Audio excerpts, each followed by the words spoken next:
Hey guys, welcome back to the shop. Tonight we've got a 1985 Honda Big Red. This is the Big 250 ES. This was the top of the line. This was the last large size utility three-wheeler Honda made. It really was the last of a great era. It really was. Interestingly though, the next generation four-wheeler is really the exact same bike, just with an extra tire on it. You know, like a spare. So the engine's the same, the rear end's the same, the frame's the same a lot from the engine back. They just modified the front, but that's for another story. The reason it's in now is really one of the biggest problems that three-wheelers face, and that's metal gas tanks. And as much as we like our original metal gas tanks, they rust, and there's not a lot you can do to stop it once it starts. You've got a couple options. We're gonna try two. First thing we're gonna do is we're gonna give this a vinegar bath, and then second, we're gonna follow that up with a coating from Caswell. Now, I've told y'all that I've used other coatings, and I haven't been pleased with them. I have had a couple fail from a couple of other manufacturers. I've used Caswell twice. This would be number 3 for me. I've had no issues with it. It is the most expensive on the market, but I think it may come down to one of those you kind of get what you pay for things. Maybe it's application, maybe it's weather. There's a lot of factors when you're mixing chemicals of how things are going to set up and what kind of longevity you're going to get out of them. But Caswell is probably the best known name on the market when it comes to tank liners, and that's what we're going to put in this bike. I have chosen to go with the Dragon's Blood Red. Now what you see here, this is a double kit, if you will. This is enough to do 2 tanks. Chloe's come out to the shop. Say hey to everybody, Chloe. I had some people asking about you the other day. That's right. They wanted to know where Chloe was. You didn't make the last video, did you? No, you didn't. All right, well, Chloe's all well and good. But to give you an idea of what we're working with here, bye, Chloe. Nosy dog.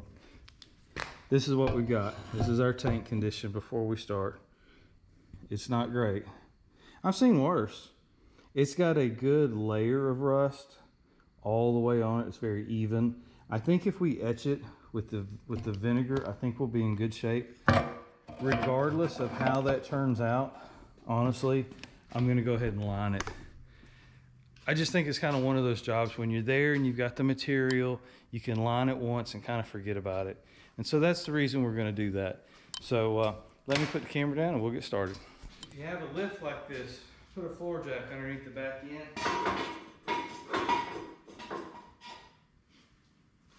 And that way if it starts to tip on you, because this bike doesn't exactly balance as good as some of the others,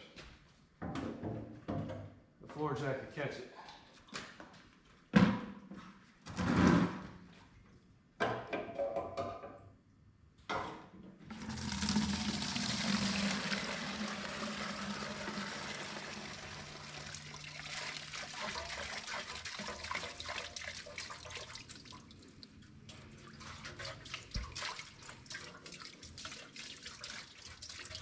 There's little bits of flecks of rust in there bouncing around. You look close, you can see it as they stick to the side of the bucket. And the longer I do this, the darker the gas is getting in the bucket. So you got to be careful about that.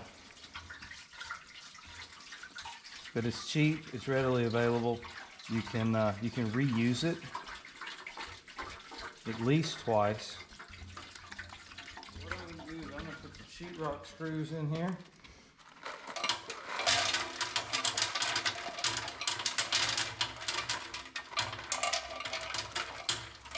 Very literal amount.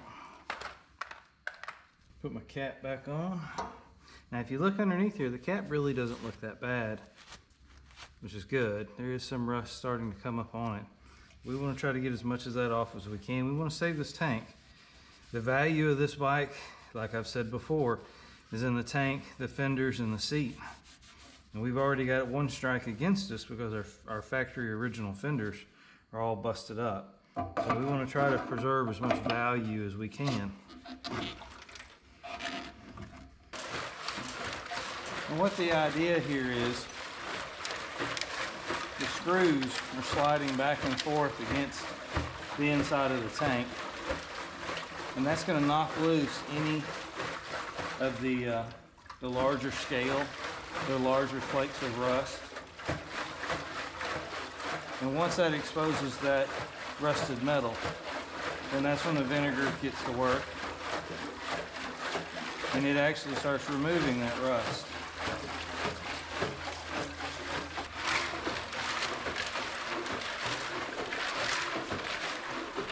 All right, so now I'm tired of shaking.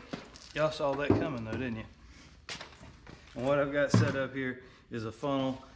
A vice grip holds your funnel to your bucket.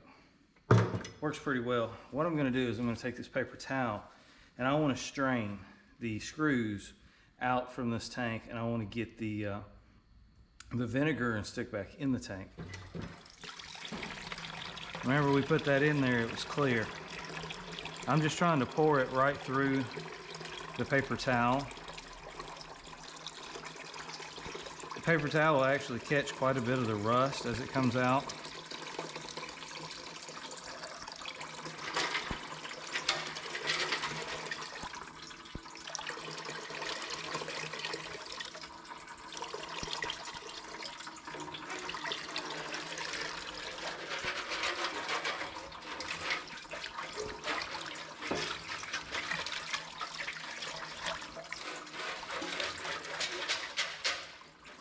There's always some you got to fish out by hand.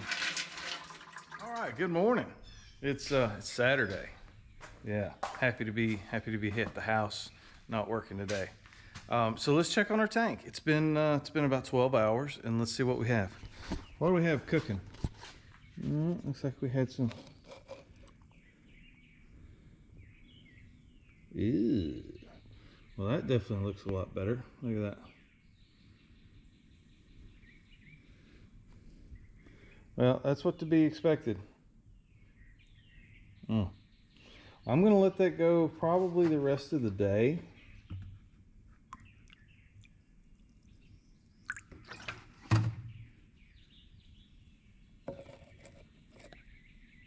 Set the cat back in there. Just wanted to get it submerged as much as we can. Yeah, it's going to come off. Good. All right. So we're going to let our little oven here keep cooking. And while it's cooking, we're going to come over here and we're going to pull the carburetor. We know that that's going to be full of junk. And this carburetor, it's funny. In the 88 4-tracks, this bracket here is actually, and in the 300s too, this bracket's removable because it's a pain to work around. So basically what I like to do is take off all the controls first. Pull your choke, pull your throttle, loosen up your brackets while the carburetor is still stationary, and you're not fumbling with it and other things too. So that's kind of my order of operation on taking a carb in and out. Is I let the bike hold the carb still, so I'm not fighting with it moving around.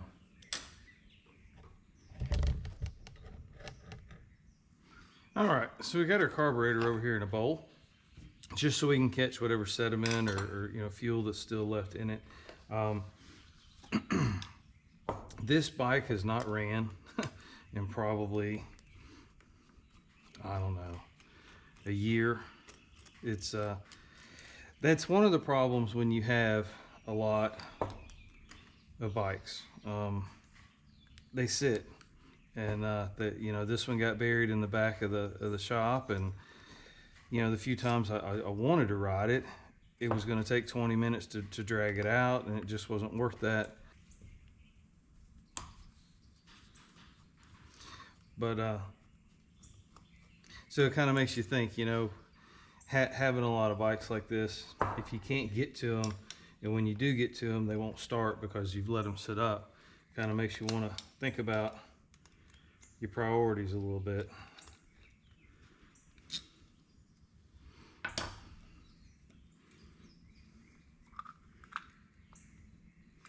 All right, now Now that bowl was completely empty.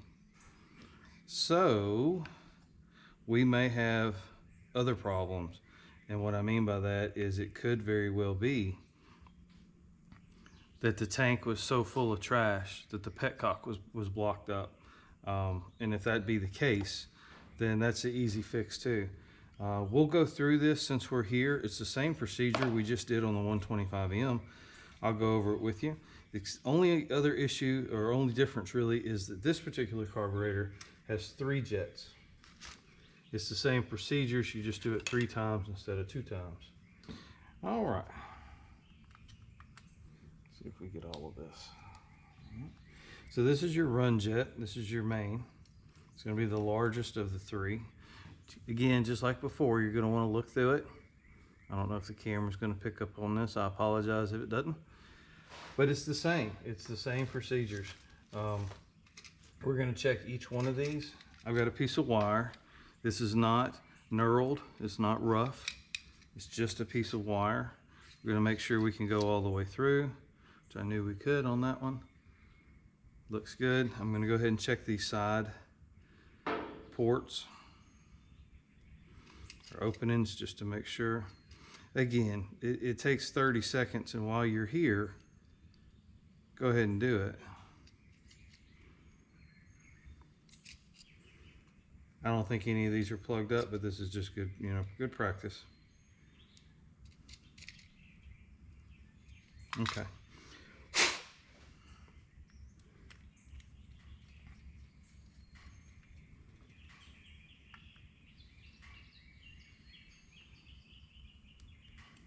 You're going to need a narrow screwdriver to fit down in to get this one.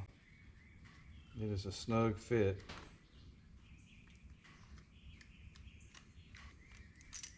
There we go. All right, so this is part of your start circuit. There's actually 2 on this bike, if I'm not mistaken. The second one, or excuse me, the third one is down here on the side. Let's see if we can see through it first. And we can. So it is clear. This carburetor was not receiving any fuel. So that tank really did a number.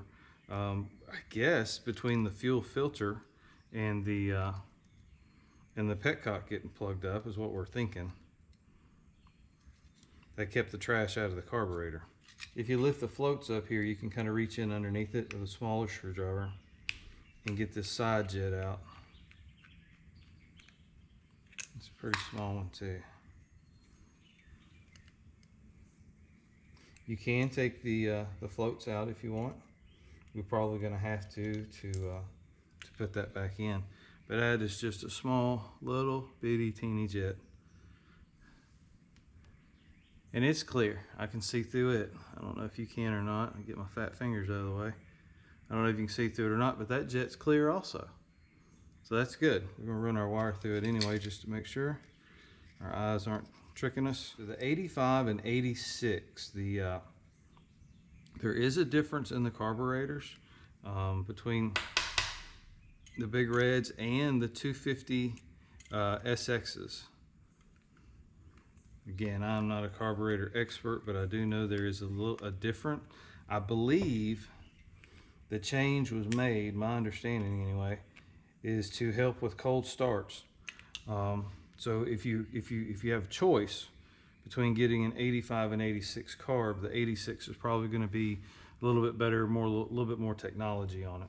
All right, so I just got our bowl out of the parts washer there. It turned out really clean. If you are working on one of these and you've got these plungers, be sure and clean that out. I run solvent in my tank, so it's not as bad as putting water in there, but you certainly you want to clean that out and just pump it up quite a few times, turn it upside down, make sure there's no more liquid in there.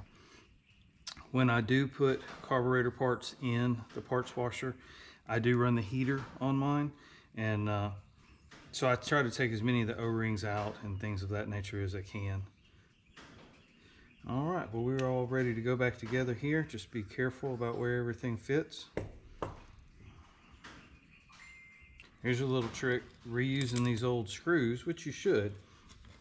If you've got one that looks a little questionable, that you think that next time you may have a problem with it, put it in an area here where you have plenty of working room, and then you can come in with a pair of pliers like this on the side of that screw and break it loose in the event that it strips out. I like to bring these down like wheels on a car, kind of crisscross or kind of work it down evenly. Don't just run one down, because if you've got this cocked a little bit, you can crack the bowl, and you don't want to do that. Okay, so we're good. We're ready to go back on, and why don't we set up a temporary gas tank, and we'll go ahead and fire the bike up and make sure our carb is in good condition before we put it all back together. All right, so I just repeated repeated the same steps in reverse. Put your throttle cable on first. I go ahead and put my choke cable on second. Then I take the carb and I insert it into the front boot. Got our fuel filter set up here, just a little temporary gas tank. We're just going to run it, make sure that the carb functions like it's supposed to. There's no point in putting the carb back on it, putting the tank on it, putting it all back together without testing it first.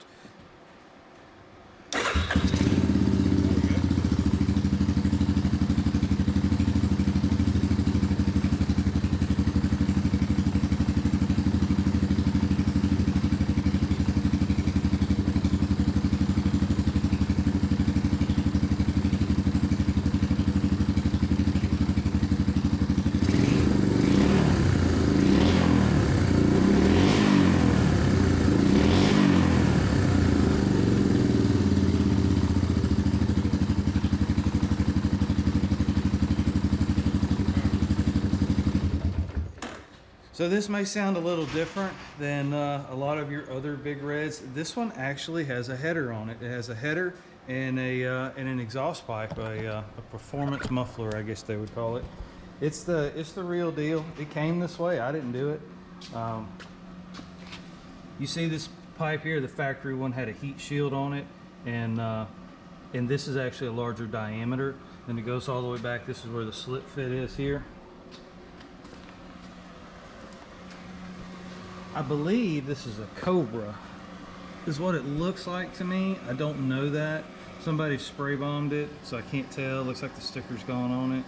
It's just a real straight megaphone kind of look to it. It does have a baffle in it still, as you can tell. I guess that would also be the spark arrestor as well.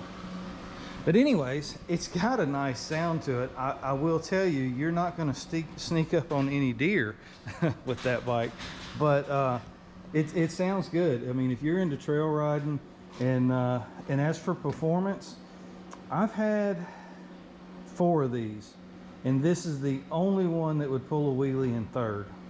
And so, and I don't mean standing on the rack and you know, jumping up off. No, I'm talking about riding it, pulling up on the bars from a seated position and giving it throttle, and it pull the front tires up. It's the only one I've had that would actually do that. So I'm going to say that header and just the luck, maybe this one was built that when it come down the assembly line, this one got a little more put in it. I don't know. But anyways, it's a neat bike. So our tank is still cooking over here on the table. But now we know that the carb is working like it's supposed to. Everything's good here still on the tank. It's, you know, it's marinating. And it's nasty, but it's working. So I think, you know, it's kind of one of those things we're just going to have to kind of eyeball it. But I do want to get as much of it out as possible. The more you can get out, the better your results are going to be with your liner, just because the surface will be smoother. The liner won't have as many, you know, mountains, I guess, you know, of rust to coat over. So let's do that. I'm going to regroup and we'll get that set up. All right, so we've got our bucket set back up here. It's clean. Now we've got our filter. It's clean. It was a mess. We're going to lay in some new paper towels just loosely, just to catch the fine, you know, pieces of rust that comes through there. What I'm going to do is I'm going to dump about 80% of this out, and then we'll slosh the remaining bit that's in there. All right, here we go.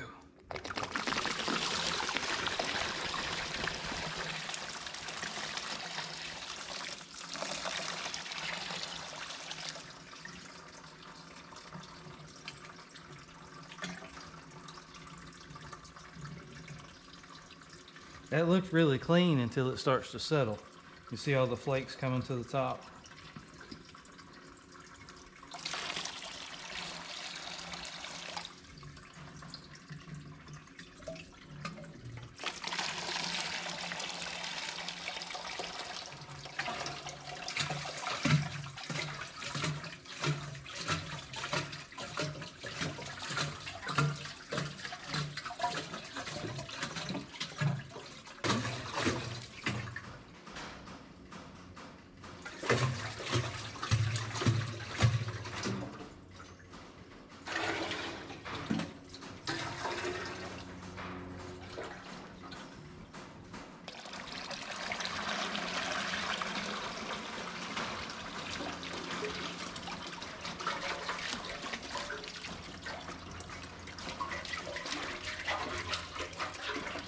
All right, well, I hope that camera was pointed in the right direction, or I'm gonna have to cut all that out.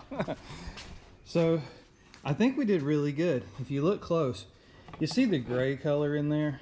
All right, that gray is the original tank coating that Honda put on it when these were made. As you see, there's not a lot left, but you see all the rust in there. And so that's why we're gonna line this tank. We could probably soak it again and get a little bit more out, but I really think we've got the bulk of it out. At this point, it would be considered, you know, surface rust.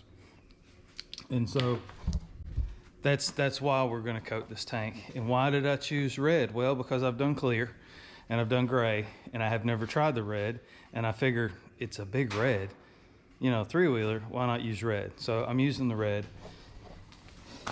Here's what came out of that tank. It's still draining. You see all of the sediment around here. This is all rust, and that's all the rust that came out of this tank. And I mean, we're really lucky that whatever reason, I guess it rusted up while I didn't ride the bike. This is the first filter that we had come out. See the difference? I mean, and this is the back side. That's the front side of it. I mean, it is just like sawdust. Here's the screws that we used to knock it loose. Look at that. I mean, it is like just sawdust mud. I don't know how to explain it other than nasty is what that is. So, all right. So now the next step to do, get out of the dark apparently. Now the next thing to do is we're going to want to dry the tank out, and we're going to get it ready to line it. So I'm going to go get some supplies. All right, so now we've reached the point where we're done prepping the tank. It's as clean as we can get it on the inside. It's as dry as we can get it on the inside. I've run compressed air through it, through the petcock, back out so that it exits this direction. Just trying to get every bit of rust out that we can. The less is in here, the less, you know, we have to deal with later. So we've got our tape set up. Our petcock is plugged. I put a bolt in it and then just taped it up really good. I put one piece of tape over and then taped around it. Now we're going to mix up our chemicals. Now this is the Caswell. Every one of the manufacturers, I'm sure, has their own different way of doing things. Again, this is enough material for 2 tanks, so we're going to use half of part A and half of part B. The manufacturer did not mention anything about shaking the parts A and parts B, but I went ahead and did it anyway, just to be certain, just to be sure. All right, so what I'm going to do is we want to make sure that we get, when you use your plastic bowl, get something that you can bend, and because then you can use it as a funnel. You can pour it into your tank that way. If you get a real rigid bowl that's not flexible, then you run the greater risk of spilling your material. So what we want to do is we want to use half. Get ready, we're going to stir it with an old knife here, old butter knife. This is actually the plastic that the Caswell material came from. We're going to use that as a plastic dam. We're going to insert our gas cap, hold that plastic in place while we slosh our tank. So here we go.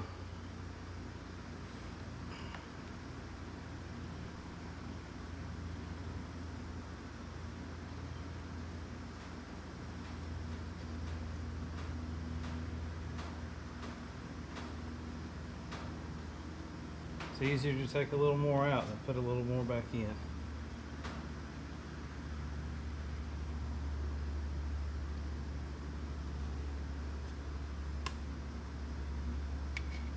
You should see me with peanut butter and jelly.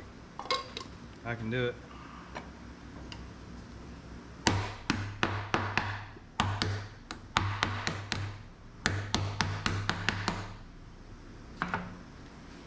All right, and repeat. Now that we've got some of the material on this knife, we don't want to cross-contaminate our part B.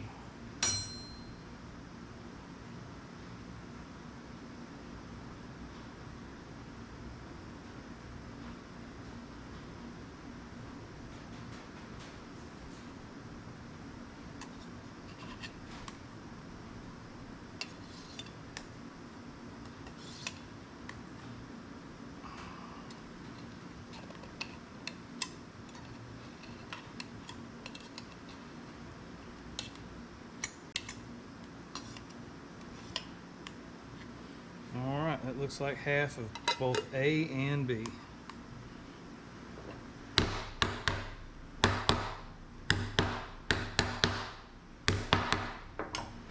Okay. Now you want to stir this for really, I think the instructions even say a minute. You want to get it just as stirred as you can. But I got to tell you, and this I noticed completely by accident. I've never heard anybody mention this. I can't smell any of this. I mean, this is a pretty powerful set of chemicals here, but it is not odorous. Now, I still think you should work in a ventilated space, but it's not toxic. It's not going to give you a headache working with it. It doesn't really put off any smell at all, which is really cool. All right, so I'm going to get my tank over here. Tank set up. We've got our chemical, and you want to get it in here because it's setting up right now. So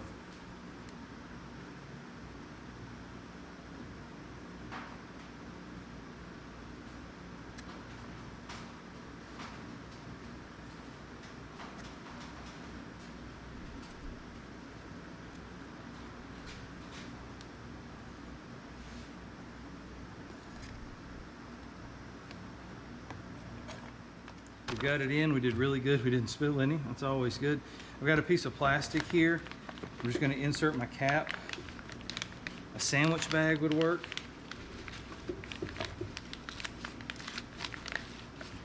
I have taken the gasket out of my cap. It doesn't matter, but I did. And this is where what I do is I just move the tank in positions and I hold it. As thin as that is, it's running down to the bottom right now. Okay? I'm not trying to tumble the tank. I'm trying to slowly rotisserie the tank. I want it to get, if you can lay the tank down like this, put down some paper towels or something soft so you're not going to scratch up your tank. Lay it in a position and then roll it a little bit and lay it in a position. Okay? And just continue to do that process all the way around the tank.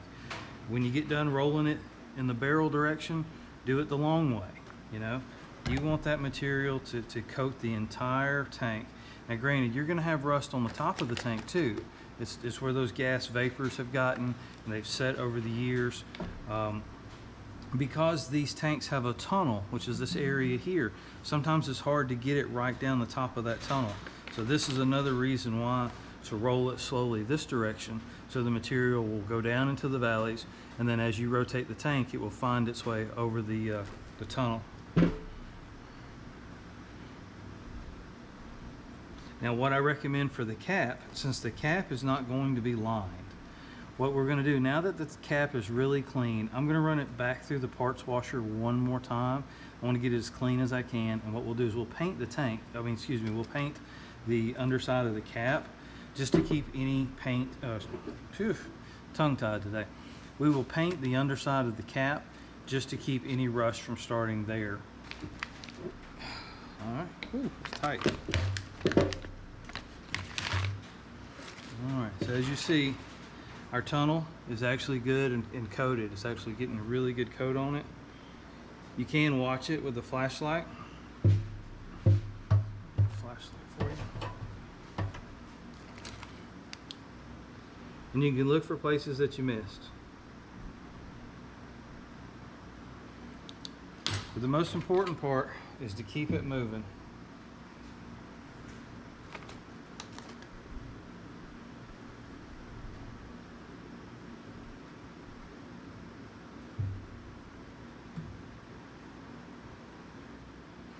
Takes about 15 minutes or so to really just, take your time. You're investing a pretty good amount. This kit runs about 80 bucks. So you want to take your time, you want to do it right, you only want to do it one time. Now, you can put 2 applications of this product in this tank if you felt you needed to. If you ended up trying it and for whatever reason you didn't think it was thick enough, or maybe you missed a spot when you were turning the tank, you can always reapply a second coat to this. You just try not to have to do that. It starts getting expensive. But at the cost of what one of these tanks run nowadays, the last tank I quoted in this condition, it's got a little dent in the side of it here. It's far from perfect, but this tank will run you $250 probably, maybe more depending on where you're at. There's a dent right there. I think we might be able to get that out. We'll see.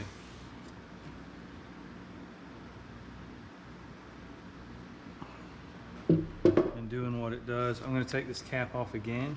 I want to check it, kind of see how thick it is. It is getting.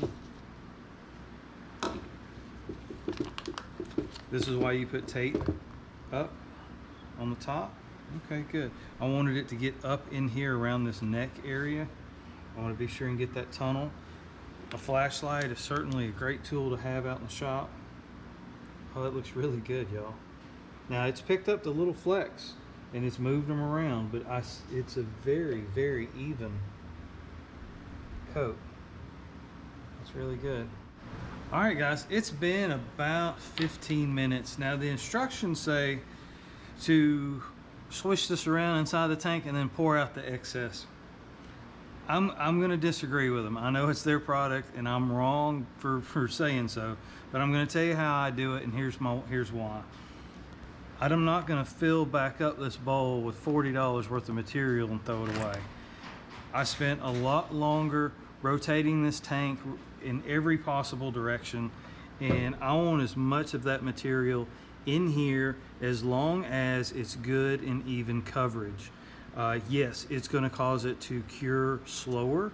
It is going to relieve the benefits. Is going to leave a thicker membrane between the fuel and the rust, and that's really what we want. That's the whole reason we're doing this, to push this in here, to put the material in for 5 minutes and then think you've got everything and then pour it out and hope that you didn't miss a spot.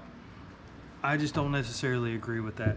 I think it's better to take your time and just use all the material that's given to you. It's not that much that you're going to pour out, and just let it continue to line and reline every time you turn that tank.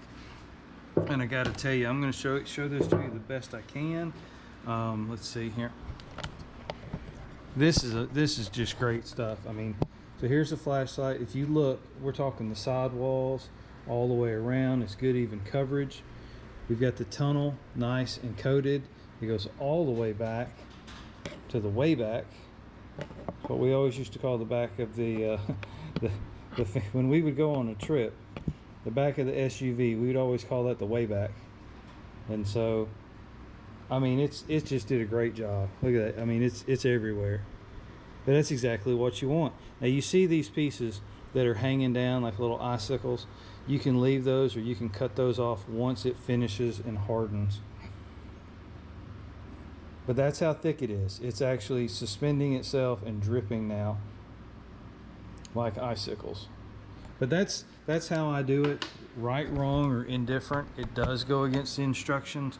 So I'll tell you right there, I'm probably wrong for doing it. But I just don't see throwing the material away. I would rather take an extra 20 minutes out here in the shop and use it all up inside the tank and get the best covering I can get on my tank. It's it's not a cheap investment. $80 is a lot of money, but it's the difference between saving a good tank like this one and then or sourcing another one, which is going to cost you a lot more, or possibly getting the plastic alternatives. And there's an argument to be made for that. I don't think they look good. I don't like the plastic tanks. I've run them, I have them. I've got a bike with a plastic tank on it, and honestly, it was a cheap fix. I bought a plastic tank, I cleaned the carb, I fired the bike up, and I've never had to look back. I've never had to worry about rust again. But does that bike look as good as it did with the factory tank on it? No, not even close. So because of that, I'm gonna line the factory tank. I didn't discard it, I still have it. And I'm gonna line that tank. That's gonna be the next one I do. I don't know if I'll do a video of it. It's gonna be exactly like this one. Same materials, the same procedure, and the same commentary. So I think I'll probably just do that one on my own. But I'm pleased with this. This is looking really, really good. Okay, well, I'm gonna let this sit, and like I advised to you and like the instructions suggest, you want to let that cure for at least 24 hours. I would not put fuel in it for 24 hours or longer if you can wait. Remember, 80 bucks. Let's do it right. There's no point rushing it. I don't want to do it again. And really, to get that liner out of that tank is a nightmare. You do not want to have to go through that process. So don't. This is what that filter looked like. Look at that. That was inside that tank. There ain't no way that carburetor was ever gonna run with that. That's terrible. But that's the cost of having a bike that's pushed into the corner and sits for a year with half a tank of fuel in it. Now, I have been told that if you're going to park a bike for a long period of time, there's two ways to do that. And I know a lot of y'all guys are seasonal. So one way is to fill the tank all the way to the very, very top with gas, put an additive in it like Stabil or something like that, and store your bike that way. That is a good way because the fuel is actually a very thin oil and it will actually protect the tank. The second option you can do is you can drain the tanks, which is fine, but now you have an exposed. If you've got any rust at all in there, it's gonna grow. The next thing to do after that is you can actually spray the inside of the tanks down with like a lubricant, or you can even put a little diesel fuel in the tanks, swish that around, and then put the tank back on the bike. Either way, it's not a real fast way of doing things. A lot of guys that leave these bikes parked for seasons at a time, they'll top off the tanks as the last thing they do. It's kind of like winterizing. They'll top the tank off all the way up to the very top, put the cap on it, and then let it sit. With the additive in it, you should be good to go for the next season. Be sure and run that tank of fuel out or close to out before you add new fuel to it. That way you'll get all that old fuel out, and you'll be good to go for the next season. So there's a couple more little tips. All right, well, there you go. I hope you liked it. I hope you, if you've ever wondered about lining a tank, now you have a better idea what's involved. It's not hard. It takes about 3-4 hours total. That's 2 hours of cleaning the tank, letting it sit, for a day or so, let it soak, and then come back in another couple of hours to dry the tank, prep the tank, put the chemical in the tank, mix it around, and then let the tank sit for another 2 days. So if you'll do this on a Sunday night, you'll be good and ready to ride next Saturday. I would say this, with letting it sit with the soak and letting it sit with the material in it, you need 4 days to pull this off. But it kind of does itself. It really does. And Caswell makes the best product out there. I won't use anything else other than that. I have tried 2 other brands. I won't mention them. This Caswell does not sponsor me. I'm not making nothing off of this. You can Caswell if you want. I am available. But they haven't. This is just, I like the product. I'm sharing the product with you, and that's the end of it. 85 Big Red. Isn't that a beast? That is just a machine right there. It's this one's far from showroom perfect, but it's a nice rider. It really is. It gives you the performance of the 250cc engine, full suspension, front and rear, reverse, automatic clutch. It's just fun, and you can stick anybody on it. You can stick a young adult person on it. I'm not going to say a kid, but they can ride it. Somebody that's not a avid rider, and you don't have to worry about a clutch. It's all automatic. And so it really is an easy bike. If you want to have a bike in your stable, it's not a performance bike, but it's still a lot of fun. If you want company to come over and go riding with you, that's a great bike to put them on, because it has all the modern bells and whistles, electric start. I mean, it's just really easy to ride, but it's a good bike.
There you go, 85 Honda 250 ES.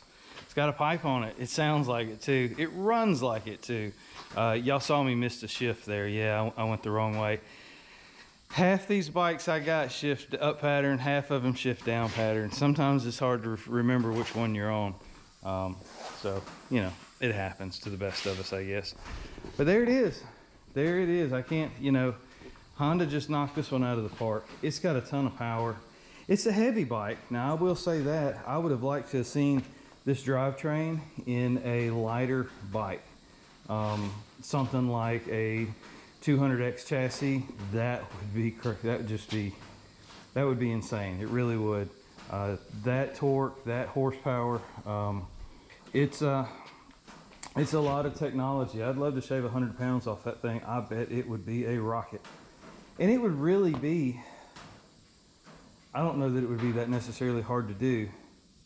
That'd be a project for another day. But this project, I'm gonna call this a wrap. I'm very pleased with the outcome. The tank has turned out really nice. It cured for just about a day and a half. I know there's fuel in it now, but it did a great job, y'all. It really, really did. It's gonna work. It's gonna work for a lot of years to come, and that's what it's about. Saving these old bikes newer technology is going to come along, and it already has. You know, there's fuel injected bikes and computer controlled and on and on and on. But these still run, and they're still put a smile on your face. And at the end of the day, what else does it need to do? I mean, it's quick, it's powerful, it's fun, it's big enough you could piggyback somebody. They do make a seat that goes back here for a second person. It's gonna make the front end really light though, I'll tell you. But teasing, they don't. But it will pull up in third, and that's the first Big Red that I've ever had that would do that.